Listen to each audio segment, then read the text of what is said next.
Hi everyone, I'm Siobhan Milner and this is Total Performance, a podcast dedicated to all things athletic performance and injury prevention. Join me and my guests as we explore the many aspects that come together to build our total performance picture. Let's get into it. So I'm super excited to welcome Arthur to the podcast. Arthur Woznowski-Vu is a proud dad, husband, and lifelong martial artist from Montreal, Quebec, Canada.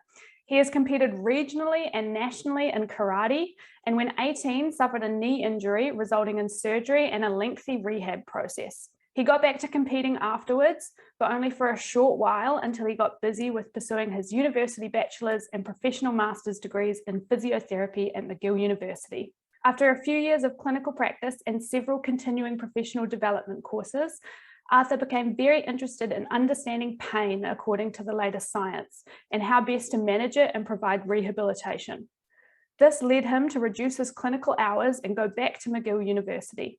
He is now in the final year of his Ph.D. in Rehabilitation Science, which focuses on chronic pain and sensitivity to physical activity. Arthur currently also does some teaching at the university level, and he volunteers at the Canadian Physiotherapy Association, recently having started a new role as chair of the Pain Science Division. Welcome, Arthur. Thanks, Siobhan. Thanks for this wonderful intro. I think the first thing I want to ask, because I think we often think of pain as being inextricably linked to the injury. So what is pain? How would we define pain? So that's a big question. I know. To answer. I could go with a dry definition, such as from the International Association for the Study of Pain. But then there's also another one that really resonates with me. So I'll share both with you and we'll go from there. So in 1968, McCaffrey said that pain is what the person says it is and exists whenever he or she says it does. And I think that's kind of the definition that resonates with me the most. But just to kind of paint a full picture, I'll share the official definition from the International Association for the Study of Pain, or the ISP, which has recently revised the definition in 2020 to being pain is an unpleasant sensory and emotional experience associated with or resembling that associated with actual or potential tissue damage. So let's unpack that a little bit. Essentially, when taking these definitions under the magnifying glass, we realize that it's not about it being strictly associated with tissue damage. There's often this misconception that pain is this perfect thermometer or this perfect measure of how much tissue damage there is. And sure enough, in many cases and for many people, pain is a reliable indication that there might be tissue damage, but not necessarily. And so it's really important in my view to really kind of separate the two, because sometimes we can have pain without tissue damage, which is often the case in cases of chronic pain where, although there may have been tissue damage at the start, that has long since healed, yet the pain persists. One of the things that I'm curious about in the athletic example, often this happens that after an injury, there's kind of this initial healing process, and then it gets to the point where it feels better, but sometimes there's just a feeling like there's some discomfort or you just know something's different. What kind of indicators might we feel in our body, or maybe even what questions should we be asking our physiotherapists and things like this? But how can we know if we're experiencing either signals of it's chronic pain, it's pain that's been learned by our system, or it's actually something that we need to be aware of and stop the activity? Yeah, so what I'm going to do is I'm going to backtrack a little bit and talk a little bit more about what pain is. So from an evolutionary standpoint, scientists are starting to think more and more of pain as being more so a way that we detect threat rather than detect damage. So it's about perceived levels of threat of damage rather than being a measure of damage. Now, what does that mean from like an evolutionary standpoint and survival is that, throughout our life experiences, we learn what can be potentially dangerous for us. We fall, we scrape our knees, maybe we sprain our ankle.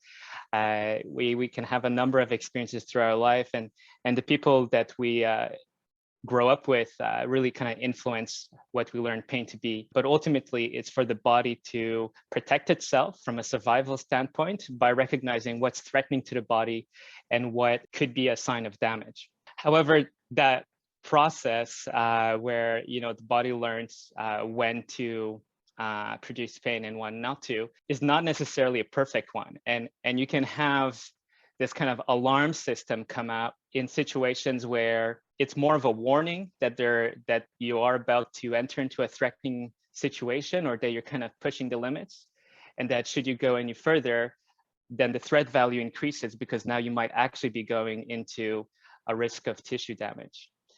So let's kind of connect that back to what you asked as a question. So let's say someone is training and they've got this nagging pain that keeps kind of coming back. And there's two scenarios here. Either there really is an injury that's not healed and that seems to be aggravated with too much training, or it could be that maybe you've previously had an injury that's recently healed, and so the body is still kind of has a memory of that and still a bit threatened by that experience, that it might reoccur, and hey, be careful, don't kind of push it, because if you keep doing, you might get yourself in danger. What's really helpful, I find, is to kind of take this whole explanation that I took and translate it into maybe a metaphor, and a really common metaphor that's used in the community of people who work in pain is the metaphor of an alarm system. So say you have a fire alarm at home that, well, is supposed to detect, like a smoke detector, let you know there might be a fire. Well, sometimes there is an actual fire, triggers the alarm, and then you know that, hey, you got to get out of the house, look out for your safety. So in this metaphor, the alarm system is pain, the fire is actual tissue damage. But sometimes you just burn a toast and there's no fire, just a little bit of smoke that's just kind of creeping up and triggers the alarm. The burnt toast is not actually a full-on fire in your household, but just the burnt toast and nothing more. Yet it was enough to trigger your alarm, and so you can have kind of this alarm blaring, yet there not being any actual damage or fire occurring. It can also be seen as like a car alarm. And when a past experience makes you more worried, the car alarm metaphor works real well. So say you just moved to a new neighborhood and your car has a car alarm, but it turns out it's a bad neighborhood and someone stole your car. And your car alarm didn't go off. So that's a situation where maybe you got tissue damage, right? So that's the theft, but your pain didn't go off. So sometimes we get injuries and we didn't really have pain until much later we realize that something happened. But then with that experience, the body learns from it.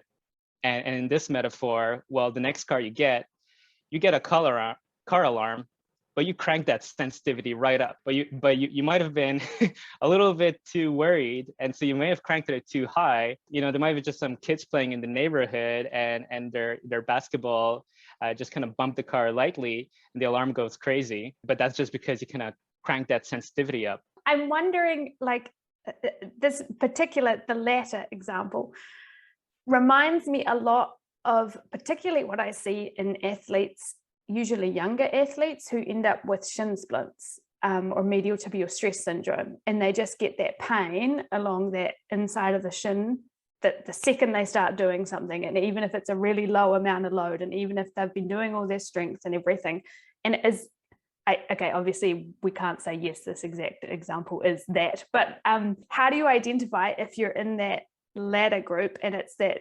sensitivity, and can you desensitize? How do you desensitize? Yeah, so I think what I was trying to say so far, kind of the picture that I was trying to paint, is that it's not so black and white to say that I got pain, I got damage, or that when I have damage, I must have pain, or whichever way you phrase it. And so it takes a little bit of detective work, essentially. Where you have to kind of consider, what's at play in the situation, and what is the most likely explanation for it, and not just taking pain as the only source of information for kind of coming to your conclusions. So if you're taking the shin splint example, and you consider someone that's maybe doing track, but they've kind of increased their training loads way too fast. They're maybe not sleeping enough. They're not maybe progressing in a way that is controlled enough and balanced with enough rest. And then you kind of look at the intensity of the pain and how persistent it is. And you got to ask yourself, is it a shin splint or is this a stress fracture? Or you can have another example, right, where there has been no change in training load.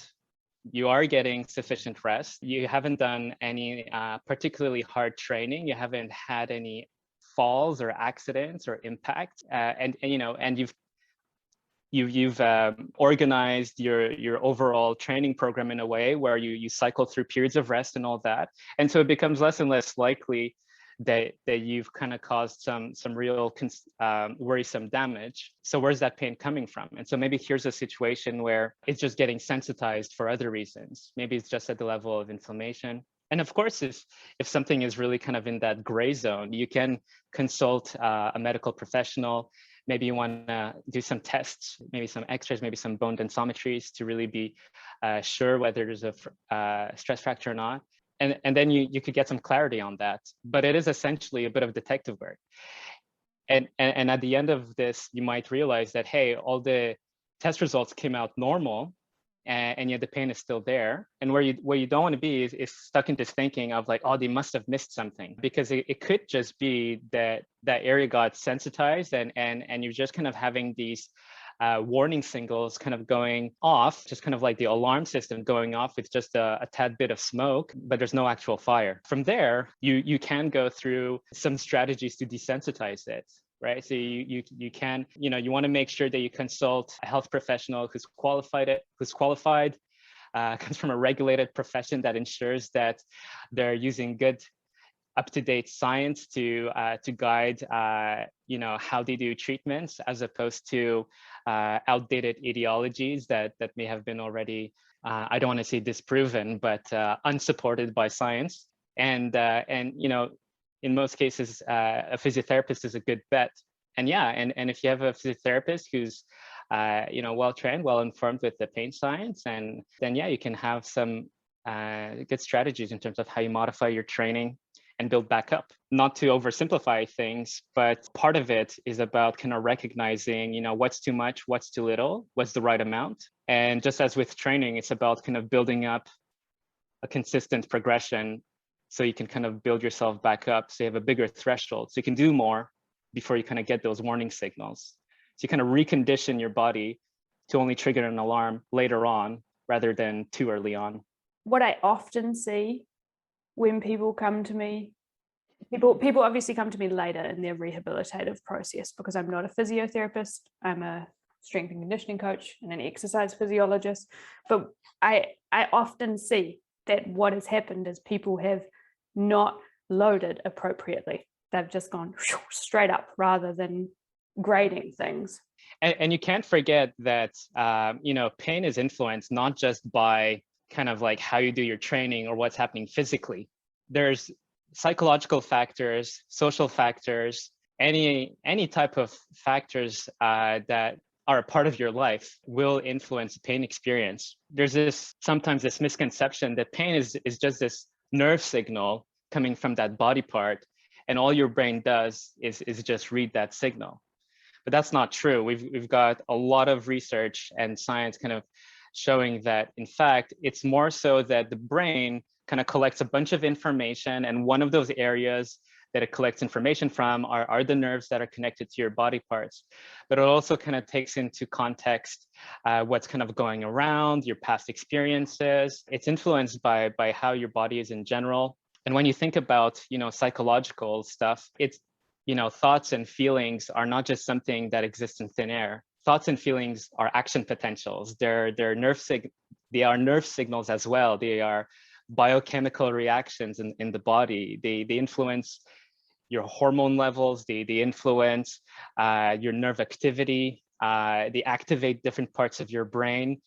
They even influence how your immune system and your inflammatory system works. So all that to say is that there's a whole bunch of things that the brain kind of takes into account to decide whether or not you should experience pain in that very moment.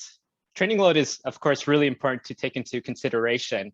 Getting the load just right so that it's not too much, not too little, and especially as we're kind of doing this process of retraining, a sensitized body part. But it's not the only thing that matters. When thinking about pain, the pain experience is influenced by a whole bunch of other things as well. And when we were talking about earlier about how, the body learns to detect threat with the pain system, well, the social factors play a huge part in that, where you kind of get a sense of, what is threatening and how threatening is it, just kind of by the culture around you, the people around you, your teammates, your family members. And, and you might learn that, hey, that pain there that you get with training, don't worry about it. It's not a big deal. You shouldn't feel threatened about it, just keep training. Or you might have the other kind of thing being said where, oh, you got to really be careful about that, because if you push through it, it's going, you might as well retire your whole like sport career. So social factors, psychological factors are super, super important to someone's pain experience. But even just kind of thinking about my own work in clinic with my patients, yes, you want to kind of take into account like kind of what their thoughts are, their feelings are, stress levels, how their peers are influencing the process. But oftentimes even just sleep and fatigue are just such a huge wall to their recovery. What I mean by that is that we can do all the right stuff in terms of the training loads. We can even come up with some strategies to keep the thinking more positive and more in line with what's actually happening, so that you don't think of things disproportionately. But if you're still getting like really poor sleep, you're not managing your fatigue levels well, then until you address that, you might not make progress. And I think this is a really important message for a lot of athletes to hear, because I think kind of what you alluded to earlier, we have this idea when we're talking about kind of thoughts being, in thin air, we have this idea of the mind and the body being really separate. And so I think even though a lot of athletes hear like you need to sleep well, you need strategies for managing stress, you need to manage your load appropriately when there's stressful things going on in your life outside of training. I think a lot of people don't really fully believe that. They really think like, no, it's just the training. Like that's what's happening to my body. So that's what actually, affects how my body feels. But really, yeah, we're a full system. We're not just the body and we're not just the mind or the brain. Yeah, and I mean, even the example I used is just one example. It could be turned the other way around. It's very unique to every individual. It's very unique to each pain experience. It could be that this individual is managing their sleep really well, their fatigue is managed real well, and even their training loads are optimized. But then they may have, for example, a lot of fears associated with the pain. Maybe kind of feeding into that fear is stuff that they've heard or seen from their peers or their family members. And until that fear is addressed, they might not be able to make any real progress. So different people can hit different kind of walls, and it's about recognizing that you and your buddy might be having what seems to be a similar injury. Maybe you're even experiencing at first what seems to be a similar pain experience, but it might still be very, very different. And each of you might hit different kind of walls and might need different kind of things. And just because one is hitting a wall that's maybe more physical and one is hitting a wall that's maybe more related to thoughts or feelings, doesn't make one any less real or any less important. There's kind of this sporting ethic of like no pain, no gain. But by the same token, when people come back from injury, there's often a lot of fear to move. Is there ever a time that athletes should, quote unquote, push through the pain, or should we always be recognizing that it's a warning signal, even if it's just a threat, not an injury yet, and pulling back?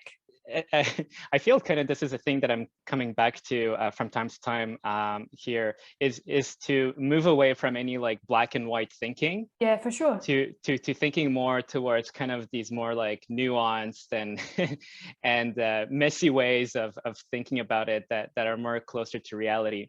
And just as much as delineating pain versus tissue damage is a bit of a messy process, takes a bit of detective work. Even just kind of deciding, do I train with pain or without pain is not such a simple question. Ultimately, though, it's okay to be training with some pain, as long as when you take a step back and look at how it pans out over the days and the weeks and the months, that it makes sense. So what I mean by that is that, say you've kind of went through this, bit of a detective process, and you figured out that, hey, my pain is this warning signal, it's this alarm that's going off, but I think it's kind of going off like in a way that's, too sensitive. It's kind of coming off with just smoke, and there's no real fire.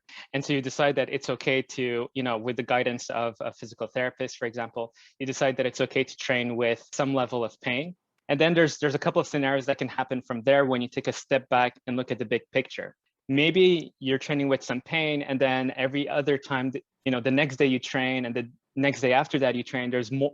It seems like the pain comes on more easily and more strongly. And as the weeks roll by, you start to notice that it takes less and less to trigger as much pain, if not more. And so now you're kind of falling in this pattern where, even though you thought it'd be okay to train with a bit of pain, clearly there's this sensitization process going on, and your pain is getting worse and worse and worse. You can have another scenario where you're training with maybe quite a bit of pain. Maybe one of your teammates is dealing with training and accepting to do it, even though there's quite a bit of pain, but they have this, perfect recovery between trainings, and it doesn't carry on. And every time they train, they have, the same tolerance, the same threshold, or maybe ideally that tolerance and threshold is even growing. And so as the days roll by, as the weeks roll by, they can do more before the pain comes on. And when it does come on, it's not as strong. So it's about kind of picking up on the pattern, the long term. So it is, in a way, kind of trial and error. It's about having this willingness to explore what is the amount of pain you can train with, but at the same time, making sure that every once in a while you take a step back, take a look at the big picture and see, hey, do I seem to be on the right track? Am I picking up on a good pattern here? Am I, does it seem to be getting better and better and better? Or does it seem to be getting worse and worse and worse? And of course, as anyone who trains, you also don't want to be stuck in the middle where it's just the same all the time. And sometimes we just kind of get comfortable in a certain zone, and we don't want to push it a little bit, especially if it comes with some pain. But sometimes that's what you got to do to see some improvement. So yeah, so you can't just say no pain, no gain, because for some people, you got to work into the pain.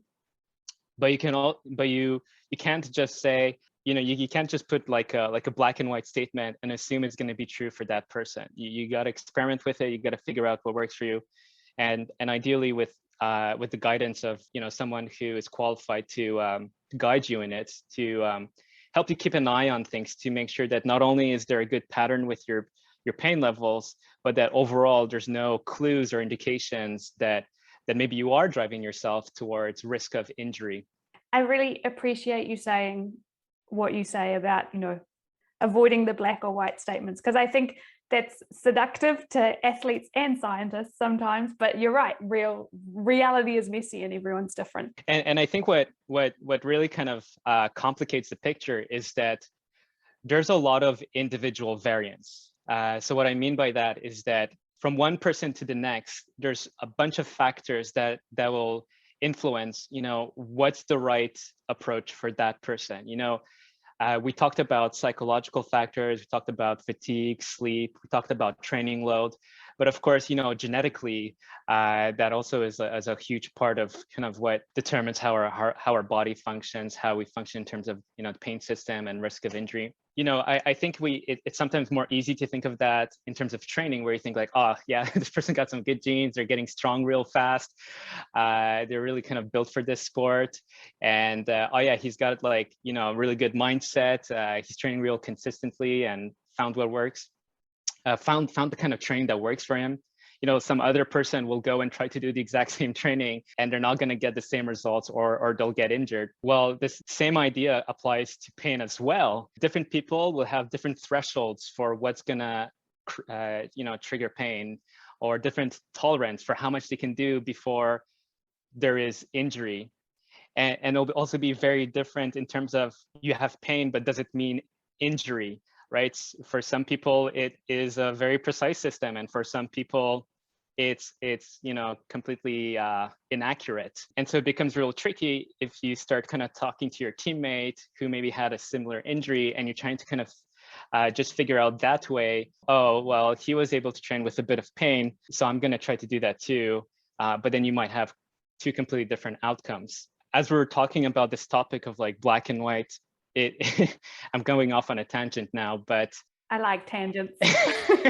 So, I have a 1-year-old running around the house. Every new parent is, at least in my perception, is quite obsessed with like milestones and just thinking like, oh, at 12 months, you should see like that your baby is walking. And that's just, such a misrepresentation of the actual research behind like these numbers. It's not a dry cut specific number. Maybe if you're talking about like what's the average age at which walking works, sure, but it's usually a range, right? Yeah. So if we were to get a little nerdy, right, we're thinking about data, and data is distributed over like these distributions, and maybe at the peak of it, you could call that, in the middle, you can call that the average value of, let's say, 12 months. But in fact, what's normal as an age for a baby to start walking is anywhere between 8 and 18 months. And so this obsession with looking at, oh, your kid just turned 1, is he or she walking, is just completely inaccurate. It's false. It should be more like, hey, your kid is between 8 and 18 months. Is he or she walking? But it just doesn't sound as, snappy and nice. Yeah. I think this is the thing as well. Sometimes with, knowledge translation, when we're trying to take the science to the general public, sometimes things are really oversimplified, and then sometimes they're not simplified enough at all. And it's always finding that balance, I think, as well. And kind of, so if we were to kind of make our way out of this tangent and back into the world of like pain and training and all that, that's the reason why I can say that, hey, if you rate your pain on a scale of 0 to 10, where 0 is no pain at all and 10 is the worst pain imaginable, I can just say that you have to have no more than 3 on 10 pain, and you can train within that range. Because that's the same as saying that your kid has to walk at 12 months, as opposed to saying that, there's this big range that's between 8 and 18 months. And there's a lot of individuality in terms of what's normal for that individual, and a whole bunch of factors playing into it: genetics, thoughts, feelings, the environment, social, but then ultimately creating what for that individual is normal, and it falls within a range. So for one person, maybe it's a 3 on 10, maybe it's a 1 on 10. Maybe one person really needs to train without pain, and maybe another can train with a solid 8 on 10, but it's maybe for that person a very temporary experience. It makes things a little messy because you can't just give like a nice number for everyone and just be like, oh yeah, that's it, this is what you got to do, and like just look at that number when you train and don't worry about anything else. No, you gotta take a step back, look at the overall pattern. How does it affect you? Yeah, maybe we need to do a bit of trial and error and figure out what works for you. But hey, you think about training, you think about nutrition, what goes on over there? Not too different either, actually. A lot of individuality there. You can't just apply the exact same formula for everybody. I think what you're saying about following patterns, especially within yourself, is super important, because I usually find athletes at the higher level, they've got all these systems in place where they're tracking their wellness, they're tracking their fatigue, they're tracking their sleep. So they're seeing patterns over time, and usually with a coach looking at them with them. But often there's a really big gap in this tracking, even kind of just one level below. So kind of maybe the talent squads or the squads below, where they're not following their own training at all, other than, yeah, I know that we train this many times a week, but they're not actually checking in with how their body feels and also how they're recovering and everything. So I think it's another vote for me for people tracking their training and also keeping notes on their training, rather than just the data, like hours and modality and things. Also for the tracking point of things, like you gotta even that you gotta find what works for you. Because if you're the type of person that really hates tracking, and you're really, really busy, and if you're presented with like, you've got to use the sophisticated system, and it's like all or none type of thing, guess what's going to happen? You might do it for a while, but you're not going to stick with it. So even then, you got to be like, you know what? Nowadays with smartphones, all that, I can kind of find the app that works for me, maybe the level of detail that works for me. Maybe I hate apps. Maybe I just want to use like my little like notes and kind of figure out like what can I stick to consistently. I think ultimately there's like some couple of like key principles that really stand out to me, and one of them is really consistency. And just as much as in training, consistency is important for tracking to work, and kind of figure out on what path you are. Are you on a path where things are getting worse and worse and worse, or are you on a path where things get better and better? Well, the tracking itself has to be done consistently. The rehab you do for any, like, let's say you realize that you have this persistent pain that's there, and it's not necessarily, you realize with reasonable confidence that it's probably not related to an injury, and so you're going on this rehab process to desensitize a painful body part. Well, that too needs to be done very consistently. And consistently doesn't mean doing the exact same thing all the time necessarily. What you want to think about is kind of this upward slope where you're consistently doing something with the intention of progress. So I think it's about kind of having consistency, thinking about kind of like what path that puts you on. So you really want to be intentional about making sure it's going on a path towards better and better, and just recognizing that just as much as how you determine your training, how you determine your nutrition plan, your pain experience and what you do to make it better is very individual as well, and influenced by a host of factors. We've gone in a whole lot of directions, which I really like, by the way. But is there anything that you feel like you want to drive home to people who are listening before we wrap up? What I'm going to do is circle back to an earlier point I made. And it's the fact that pain and tissue damage are two different things. And pain is not just this nerve signal from your body part saying that there's tissue damage. Rather, what it is that you've got nerves in your body that have a certain threshold for when it thinks that something is potentially dangerous or threatening. And then that's going to go and be one source of information that your brain considers, along with the very real biological process of having thoughts and feelings, and really just how your body is and mind is in general. Just kind of, I guess you could say, the health and wellness in general. And then together, all of that the brain will take that into account and produce pain as an output. When we're thinking about, so this is where you can crack a bottle of wine, but when you're thinking about consciousness and the human experience that exists in our conscious mind, it's something that, according to the latest science, is seemingly produced more so as like something that's an output of the brain based on all the information that it collects, rather than it just being a representation of just like this, of what's coming in. I'm suddenly feeling very aware of being conscious. But I guess where I'm going with this is that there can be a whole bunch of information that the brain takes into account to produce the output of pain, to produce the experience of pain. And a good chunk of the time it's correlated to tissue damage, but not necessarily.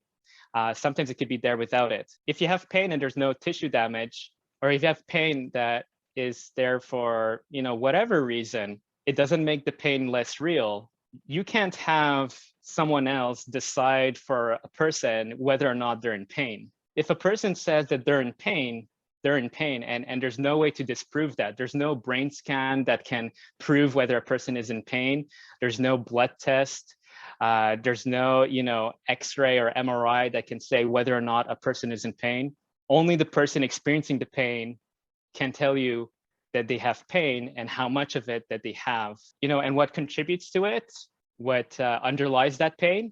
It's not a question of what makes the pain more real or not. It's just about finding the clues of how can we help you get better with that pain experience. What are the walls you're hitting? What are the big drivers of your pain experience? But we really need to kind of move away from situations where we think people are faking. There might be some stigma associated with kind of chronic pain conditions, or conditions where maybe psychological factors are an important contributor. Where I'm going with this is maybe the first quote that I opened with, is that pain is what a person says it is and exists whenever he or she says it does. And we need to respect that, and we can never decide for another person what it is. And as we think about training, as we think about recovery, as we've talked about today, it's all about the person experiencing it, and what seems to be relevant for them and what seems to be working for them. And we have to be flexible about how we think about their pain experience. We have to be flexible how we think about them getting better. It's not black and white. Thank you, Arthur. I'm really glad you came and chatted to us today. Yeah, it was lots of fun. Thanks for having me. I will also just share that, I still, for those people listening, I've known Arthur for a while, and I still reach out from time to time with questions about pain, because I feel like Arthur is such a genius and such an awesome clinician. So I'm really, really happy to have had you talking. Thank you so much. Thank you, Siobhan. That's too kind. Thanks so much for listening to today's episode. I hope you enjoyed it. Just a reminder that you can find further podcast episodes at www.siobhan-milner.com/podcast. And this is where you can also find different ways of working with me if you head to www.siobhan-milner.com. Enjoy.